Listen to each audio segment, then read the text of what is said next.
열뿔과 7머리가 있는 짐승이란 제목으로 말씀해 드리겠습니다.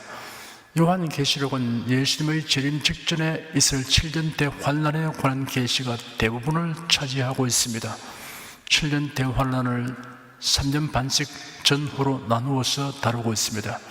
12장에서 14장까지는 7년 환란의 중간에 삽입된 부분입니다. 이런 7년 대환란의 관점에서 만세의 대환란을 재조명하는 내용입니다. 12장은 7년 대환란 가운데 전 3년 반의 환란 기간에 발생할 사건입니다. 여기에 등장하는 여자는 이스라엘을 의미하고 붉은 용은 사탄을 의미합니다. 오늘 살펴보게 될 13장은 후 3년 반의 환란 기간에 발생할 사건인데 바다와 땅에서 나온 두 짐승에 초점을 맞추고 있습니다. 1절에 내가 보니 바다에서 한 짐승이 나오는데 뿔이 10이요 머리가 7이라 그 뿔에는 10멸류관이 있고 그 머리들에는 참남된 이름들이 있더라 하였습니다. 사도 요한은 바다에서 한 짐승이 나오는 것을 보았습니다. 짐승은 적그리스도를 의미합니다. 그의 잔인하고 감정이 없는 독재적인 성적에 적합한 명칭입니다. 그도 7년 환란 초기에는 역사상 가장 놀라울 정도로 관대한 지도자로 등장하지만 환란의 후기에 가면을 벗고 행동할 것입니다. 12장의 마지막 장면에는 사탄을 상징하는 붉은 용이 그리스도를 믿는 자들과 싸우려고 바다 모래 위에 서 있었습니다. 붉은 용은 두 짐승을 그의 휘하에 두었습니다. 한 짐승은 바다에서 또 다른 짐승은 땅에서 올라오는데 요한은 먼저 바다에서 올라오는 짐승을 보았습니다. 바다가 상징하는 것이 무엇인가는 계시록 17장 15절과 이사야 57장 20절에서 그 설명을 얻을 수 있습니다. 계시록 17장 15절을 보면 내가 본 바 음녀가 앉은 물은 백성과 무리와 열국과 방언들이니라 하였습니다. 이사야 57장 20절에는 오직 악인은 능히 안정치 못하고 그 물이 진흙과 더러운 것을 늘 솟구쳐내는 요동하는 바다와 같으니라 하였습니다. 이러한 말씀으로 해석하면 바다는 이 세상의 혼란한 나라들을 의미합니다. 이런 혼란한 나라들 가운데서 적그리스도가 등장할 것입니다. 짐승은 10개의 뿔이 있고 그 뿔에는 멸류관이 있습니다. 멸류관은 영광을 의미하는데 여기서는 세상의 영광을 의미하고 뿔은 힘과 권세를 의미하며 10개의 뿔로 헤아린 숫자는 완전과 충만을 의미하는 숫자입니다. 그러니 적그리스도는 온 세상의 지지와 막강한 정치 권력을 가진 자입니다. 짐승의 머리가 7인데 그 머리들에는 참남된 이름들이 있습니다. 참남이라고 번역된 원어는 모독하다, 회방하다의 뜻을 지닌 말에서 파생된 명사입니다. 하나님을 대적하고 모독하며 하나님의 선미를 박해하는 것을 의미합니다. 7머리를 역사상 하나님을 대적하고 모독하며 하나님의 선미를 박해하는 일을 행한 강대국들을 상징한 것으로 해석한다면 사도 요한 당시까지는 아수르, 바벨론, 페르시아, 헬라, 애굽, 로마가 해당됩니다. 그리고 종말에 등장하게 되는 적그리스도의 나라를 포함하면 7이 됩니다.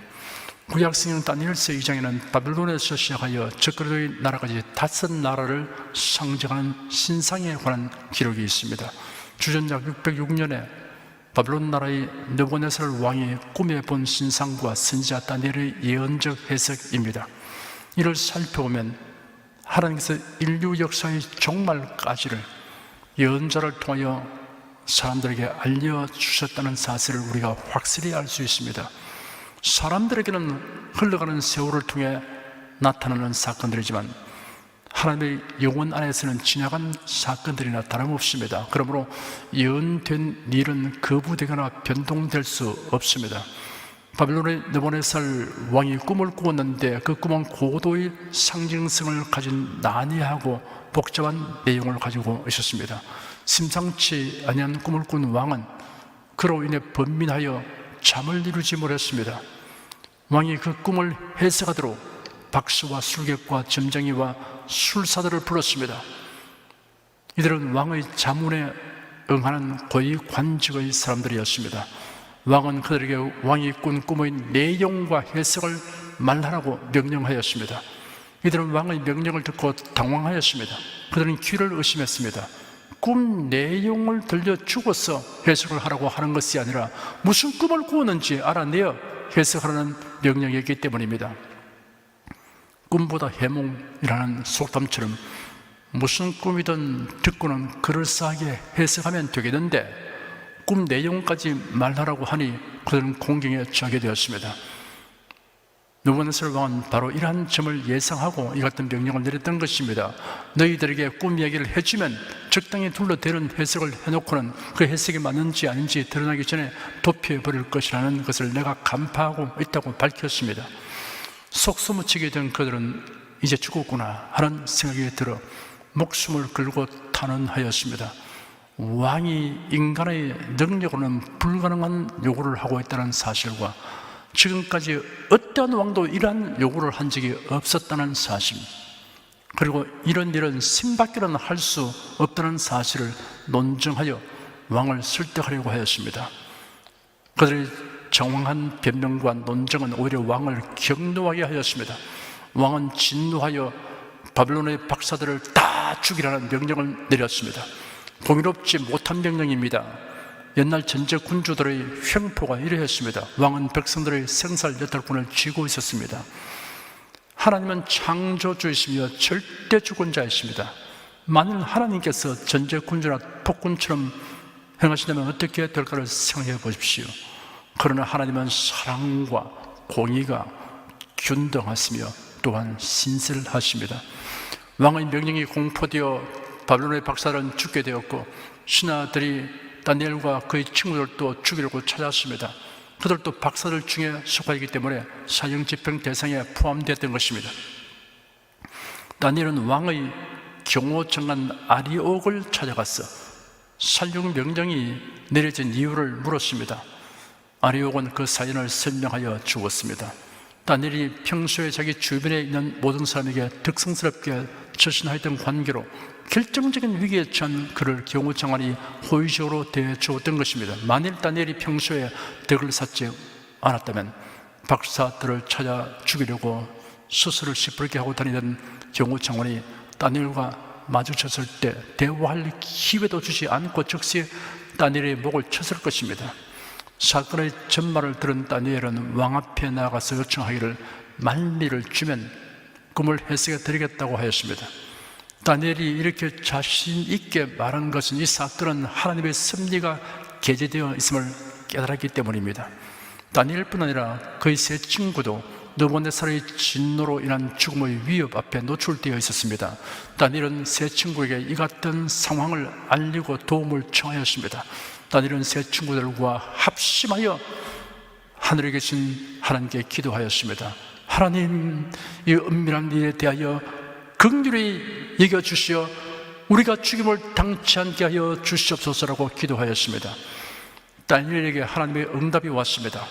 다니엘은 느부갓네살이 꾼 꿈의 내용과 그에 대한 해석은 물론 느부갓네살이 꾼 꿈을 통해 드러난 하나님의 섭리의 전모를 이상 중에 보게 되었습니다.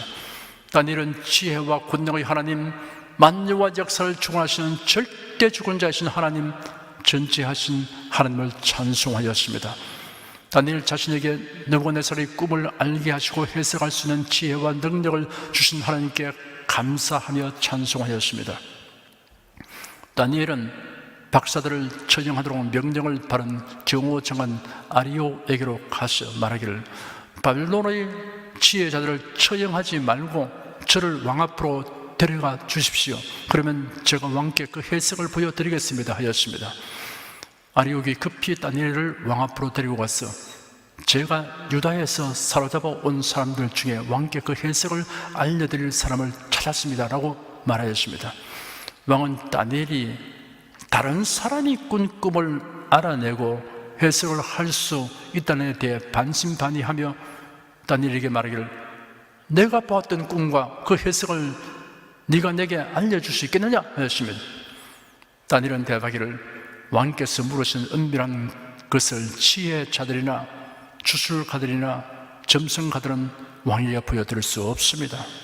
오직 은밀한 것을 드러내시는 분은 하늘에 계신 하나님이십니다. 그분께서 느부갓네살 왕께 후일에 될 일을 알게 하셨습니다. 왕의 꿈, 곧 왕이 침상에서 내 속으로 바란 이상은 이러합니다.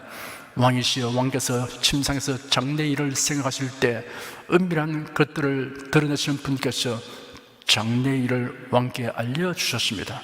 이 은밀한 것이 제게 드러난 것은 제가 다른 인생들보다 더 지혜로워서가 아니라 다만 왕께 그 해석을 알려서 왕의 마음으로 생각하던 것을 왕으로 알게 하기 위함입니다 하였습니다. 그리고는 왕이 꿈에서 본 것을 마치 다니엘 자신이 꿈에서 본 것처럼 완벽하게 형용하여 말했습니다. 왕이여, 왕이 한 큰 신상을 보셨나이다. 그 신상이 왕의 앞에 섰는데 크고 광채가 득심하며 그 모양이 심히 두려우니 그 우상의 머리는 정금이요, 가슴과 팔들은 은이요, 배와 넓적다리는 노시요, 그 종아리는 철이요, 그 발은 얼마나 철이요 얼마나 진흙이었나이다. 또 왕이 보신 적 사람의 손으로 하지 아니하고 떼인 돌이 신상의 철과 진흙의 발을 쳐서 부서뜨리며 때 철과 진흙과 녹과 은과 금이 다 부서져 여름 다장마당의 겨같이 되어 바람에 불려 간 곳이 없었고 우상을 친 돌은 태산을 이루고 온 세계에 가득하였었나이다. 이 말을 듣는 동안 느부갓네살 왕이 어떤 표정과 자세를 취했을 것인가를 상상할 수 있습니다. 충격적인 감동을 받은 왕은 꿈 해석은 두말할 것 없이 정확할 것이라는 확신을 가지게 되었을 것입니다. 왕은 기대감이 가득 찬 가운데 꿈 해석을 듣기 위해 숨을 죽였을 것입니다. 다니엘은 머뭇거림 없이 연이어 그 신상의 의미를 소상하고 명쾌하게 설명하기 시작했습니다. 지금으로부터 2600년 전에 발표된 장차 전개될 인류 역사의 개요입니다. 지금으로는 이 예언의 끝부분 외에는 이미 지나간 역사로서 확인하며 설명할 수 있습니다. 성경 예언의 진실과 정확성에 대하여 감탄하지 않을 수 없습니다. 정금으로 된 머리는 바벨론 제국을 상징합니다. 전제 군주국가로서 황금과 같은 절대적인 정치 권력을 가졌던 나라였습니다. 그러나 메대와 페르시아 연합군의 공격을 받아 망했습니다. 은으로 된 가슴과 팔은 메대와 페르시아 연합국입니다. 초기에는 메대와 페르시아가 번갈아가며 통치하다가 메대는 페르시아에 합해졌습니다. 정치적으로는 바벨론보다 약했으나 군사력은 더 강했습니다. 노스로 된 배와 넓적다리는 헬라 제국입니다. 정치 형태는 약하지만 군사적으로는 강대하였습니다. 알렉산더 대왕의 헬라 제국은 10년이 채 못되는 짧은 기간 동안 광대한 영토를 정복하고 소유했습니다. 아시아 지역의 제국인 페르시아뿐 아니라 서아시아의 시리아 그리고 애굽 지역까지 점령하여 두 넓적다리처럼 명실공히 서방과 동방을 합한 헬라 제국을 세웠습니다. 철로 된 두 다리는 로마 제국입니다. 로마 제국의 특징은 강한 힘과 파괴적인 성량입니다. 로마 제국은 강력한 군대로 잔인하고 무자비하게 나라들을 점령했습니다. 로마는 정치적 행태로는 헬라보다 약하지만 반면에 군사적으로는 훨씬 더 강했습니다. 금속의 비중으로 보면 금이 19, 은이 11, 동 8.5, 철 7.8이지만 강도는 철, 동, 은, 금의 순서입니다. 인류의 역사가 진전될수록 무기와 군사력은 강해집니다. 로마는 주 364년까지 그 당시의 세계를 통합하여 강력한 단일 국가를 이루겠습니다.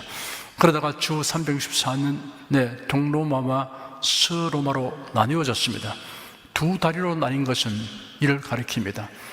종교 분쟁 때문인데 동로마는 히랍 정교회를 중심으로 뭉치고 서로마는 가톨릭 교회를 중심으로 뭉쳤습니다. 진흙과 철이 섞인 10발가락은 10뿔에 해당되는 종말에 나타날 적그리스도의 나라입니다. 철과 진흙으로 된 발과 발가락은 역사의 종말에 일어날 제국을 상징합니다. 철과 진흙이 완전히 결합할 수 없듯이 성격이 서로 다른 나라와 인종들로 구성될 것입니다. 강한 나라와 약한 나라들이 연합된 상태일 것입니다. 하나님은 언제나 유대인 예언자들에게는 2000년 교회 시대를 제외하고 역사를 내다보게 하였습니다. 다니엘이 본 것도 로마 제국 다음에는 곧 그리스도의 재림 직전과 왕국 건설로 연결되고 있습니다. 떼인 돌은 지상에 재림하신 예수 그리스도입니다. 사람의 손으로 하지 않았다는 것은 그것이 전적으로 하나님이 하신 일이라는 것을 의미합니다.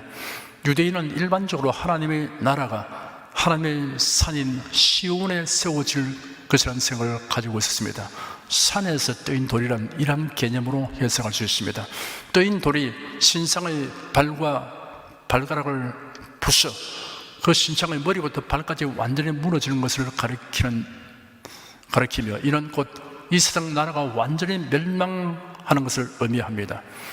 예수께서 유대 사회의 종교와 사회 지도자들에게 말씀하시기를 그러면 기록된 바 건축자들이 버린 돌이 모퉁이의 머리돌이 되어내려 함이 어찌미뇨 무릇 이 돌 위에 떨어지는 자는 깨어지었고 이 돌이 사람 위에 떨어지면 저를 가루로 만들어 흩으리라 하였습니다. 2절에 내가 본 짐승은 표범과 비슷하고 그 발은 곰의 발 같고 그 입은 사자의 입 같은데 용이 자기의 능력과 보좌와 큰 권세를 그에게 주었더라 하였습니다. 바다에서 나온 짐승의 모습은 표범과 비슷하고 그 발은 곰의 발 같고 그 입은 사자의 입 같았습니다. 구약 성경 다니엘서 7장의 선지자 다니엘이 꿈을 꾸며 뇌 속으로 바른 환상의 짐승의 실체가 계시되어 있습니다. 바벨론 나라가 망하기 14년 전에 바른 계시였습니다. 다니엘서 7장 2절에서 8절까지 읽어드리겠습니다.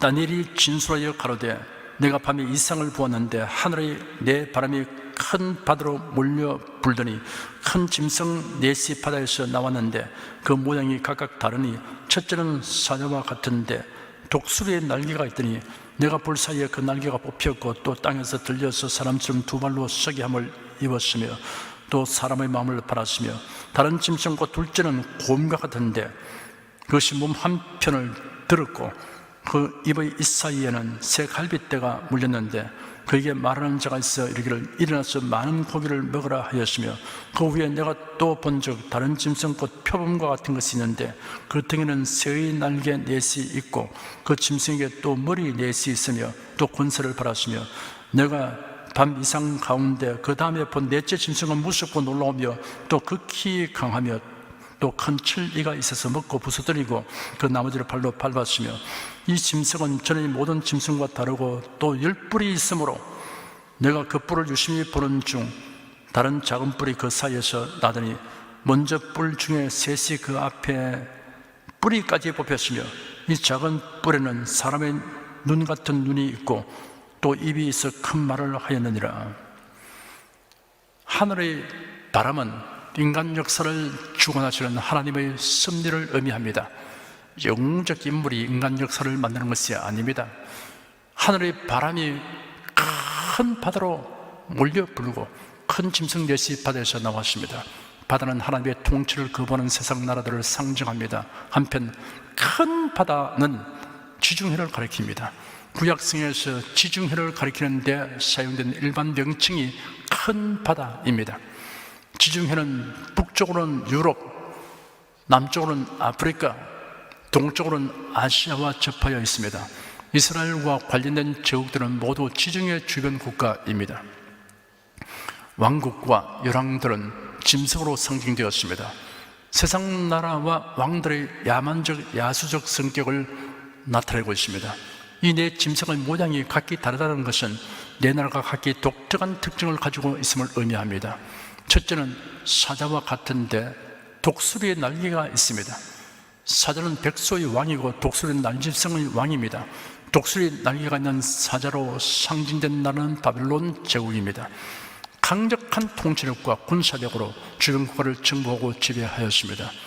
비로소 니무롯에 있는 한 신전의 입구와 바벨론의 유적 여러 곳에서 발견된 날개 달린 사자의 조각은 바벨론 제국을 날개 달린 사자로 묘사한 본문 내용의 정확성을 입증하고 있습니다. 그 날개가 뽑혔고 또 땅에서 들려서 사람처럼 두 발로 서게 함을 입었으며 또 사람의 마음을 팔았다고 하였습니다.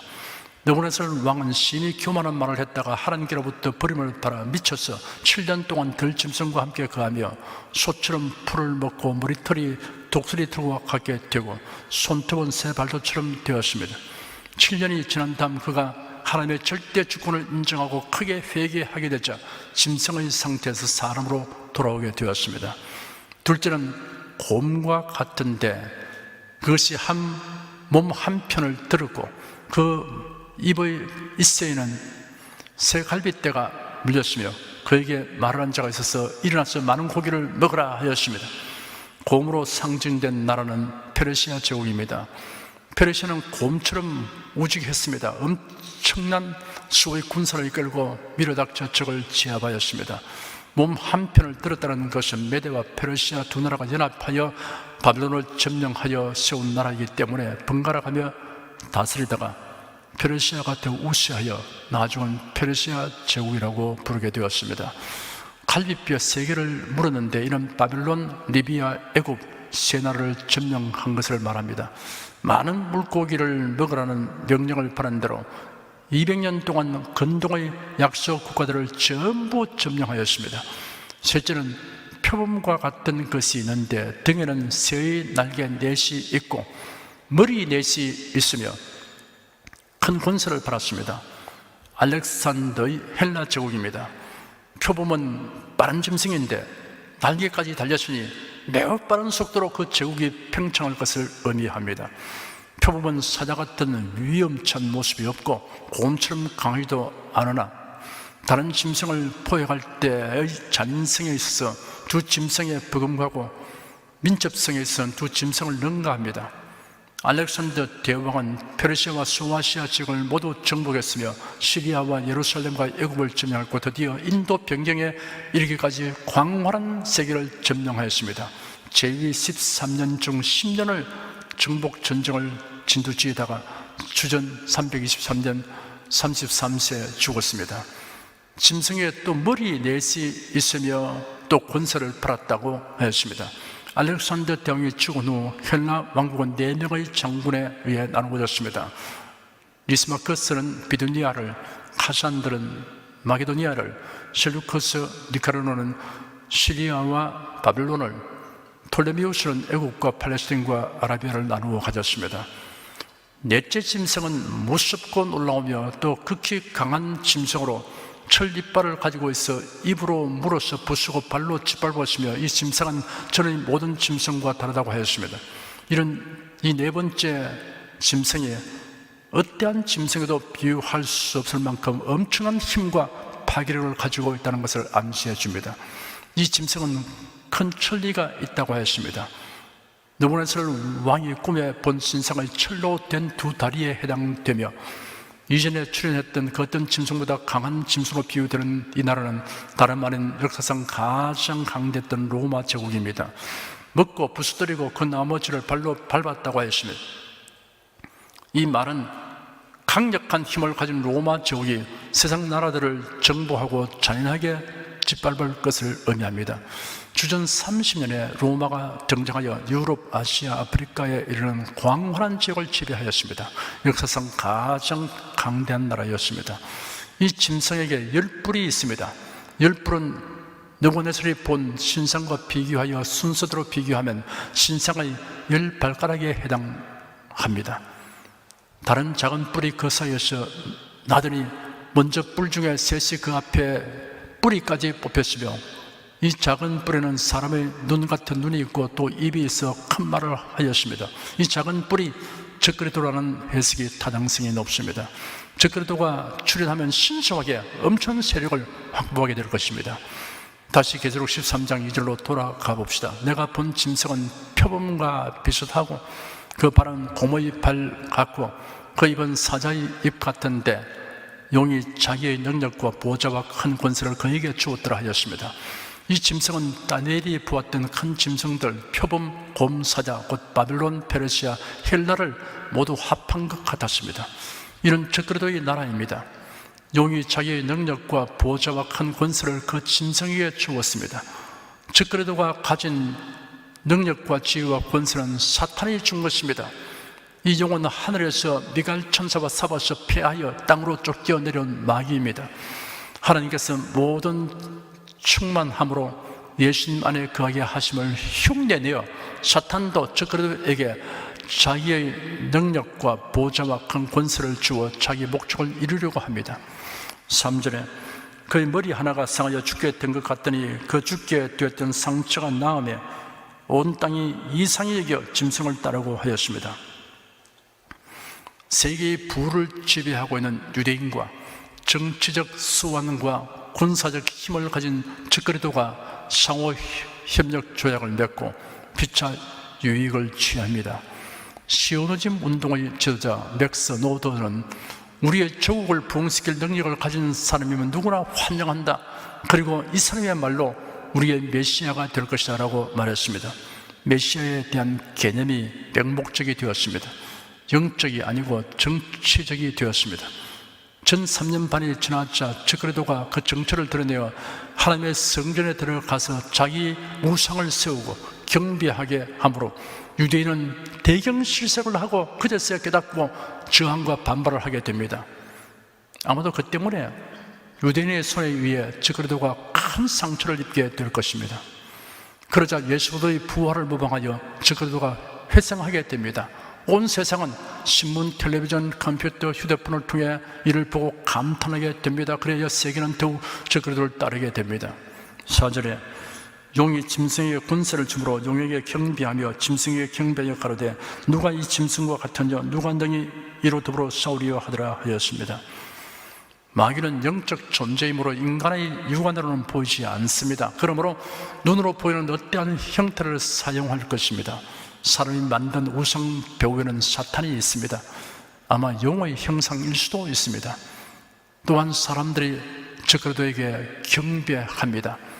적그리스도의 정치, 경제, 군사력이 막강하여 거의 적수가 없을 것입니다. 5절, 6절에 또 짐승이 큰 말과 참담된 말하는 입을 받고 또 42달 일할 권세를 받으니라. 짐승이 입을 벌려 하나님을 향하여 회방하되 그 이름과 그의 장막 곧 하늘에 거하는 자들을 회방하더라 하였습니다. 적그리스도는 공공연하게 하나님과 성도들을 모두 하는 말을 떠버릴 것입니다. 다만 그런 행위를 42달이라는 정한 기한까지만 할 것입니다. 7절, 8절에 또 권세를 받아 성도들과 싸워 이기게 되고 각 족속과 백성과 방언과 나라를 다스리는 권세를 받으니 죽임을 당한 어린 양의 생명책에 장세유로 농명되지 못하고 이 땅에 사는 자들은 다 짐승에게 경배하리라 하였습니다. 계시록 6장에서 순교자들에게 흰 두루마기를 주시며 말씀하시기를 아직 잠시 동안 쉬되 저희 동무 종들과 형제들도 자기처럼 죽임을 받아 그 수가 차기까지 하라 하였습니다. 이 환난 기간에 성도들은 순교를 당합니다. 생명책에 이름이 기록되지 않은 자들은 모두 적그리스도를 경배하는 자들입니다. 죽임을 당한 어린 양의 생명책이라고 하였습니다. 예수 그리스도의 대속을 믿는 자들만의 이름만 기록되는 책입니다. 진실한 신자인 성도 여러분의 이름은 생명책에 기록되어 있습니다. 9절 10절에 누구든지 귀가 있거든 들을지어다. 사로잡는 자는 사로잡힐 것이요 칼로 죽이는 자는 자기도 마땅히 칼에 죽으리니 성도들의 인내와 믿음이 여기 있느니라 하였습니다. 사로잡히고 칼로 죽임을 당하게 되어도 환난은 일시적이라는 것을 생각하면서 인내와 믿음으로 순교해야 합니다. 육신의 죽음은 인생의 끝이 아닙니다. 성도에는 죽음이 천국의 삶의 시작됨을 의미합니다. 히브리서 11장을 보면 어떤 이들은 더 좋은 부활을 얻고자 하여 악형을 받되 고차히 면하지 아니하였다라고 기록되었습니다. 부활을 믿기 때문에 신앙을 지키기 위해서는 악형을 당하여 죽는 것도 불사한 사람들에 대한 이야기입니다. 우리가 앞에서 살펴본 계시록 3장 10절에는 네가 나의 인내의 말씀을 지켰은즉 내가 또한 너를 지키어 시험의 때를 면하게 하리니 이런 장차 운승에 임하여 땅에 가는 자들을 시험할 때라 하였습니다. 사랑하는 성도 여러분은 이 말씀을 굳게 믿음으로 소망과 담대함을 가지시기를 축원합니다. 기도하겠습니다. 사도 요한이 환상과 계시를 통해서 보았던 내역에서 역사의 개요가 선명하게 나타나 있는데, 이는 일찍이 다니엘이 환상을 통해서, 또한 느부갓네살 왕이 본 꿈을 통해서 계시하신 역사의 개요와 일치한 것을 저희들이 살펴보았습니다. 다니엘은 장차 될 일을 하나님의 계시를 받아서 설명했지만, 오늘 우리들은 이미 이루어진 일이 대다수이고 이젠 적그리스도의 나라가 생기는 것까지만 남아있으니, 저희들이 지나간 역사를 쭉 비교해서 나라의 흥망성쇠를 자세히 살펴보면서 1.1도 틀림없이 다 이루어진 사실에 우리는 감탄하고 놀라며 감격하지 않을 수 없습니다. 주 하나님, 그렇다면 이제 남은 일도 1.1도 틀림없이 그대로 이루어질 것을 저희들이 확신합니다. 주 하나님, 이제 교회 시대가 거의 끝나고 그리고 등장할 때가 임박해 왔다는 징조가 너무나 많습니다. 우리 온 손이 다 어둠에 차지지 않고 저희들이 다 빛 가운데 가기 때문에 저희들은 이런 사실을 볼 수 있는 영혼을 가진 것을 감사합니다. 주의 예언된 말씀을 통해서 바라보니 모든 것이 명명백백해져 있습니다. 우리 손이 더욱 경성하여 깨어 기도하며 거룩하고 경건하게 행하게 도와주시고, 세월을 아끼며 주의를 힘쓰며 복음을 전파하는 일에 전력을 다하게 도와주시옵소서. 예수 그리스도의 이름으로 기도드립니다. 아멘. 은혜와 진리 찬양 363장 부르십니다.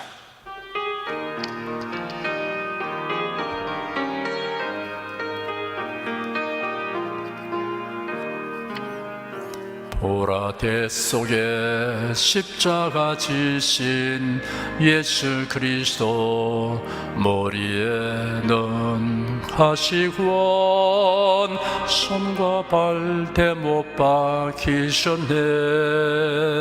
극렬한 고통 중에서 다 이루었다 크게 외치실 때, 나의 모든 죄 저주 형벌은 다 청산되었네. 영광 영광 영광이로다. 모든 영광 하나님께. 오 할렐루야.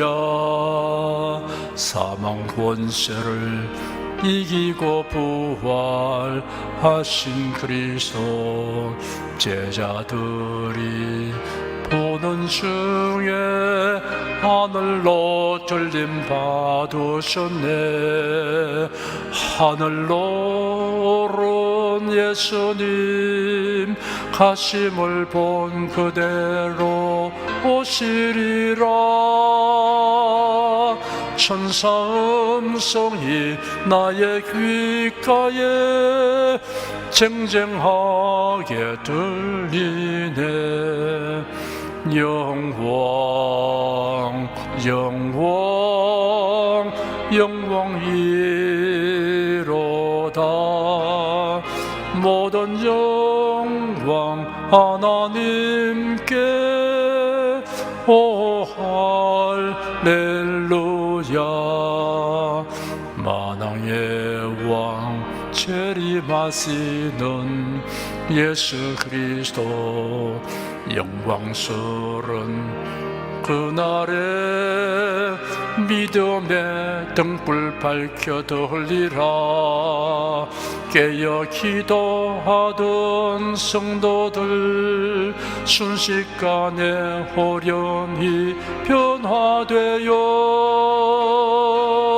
구름 속 공중에서 주님을 맞으리.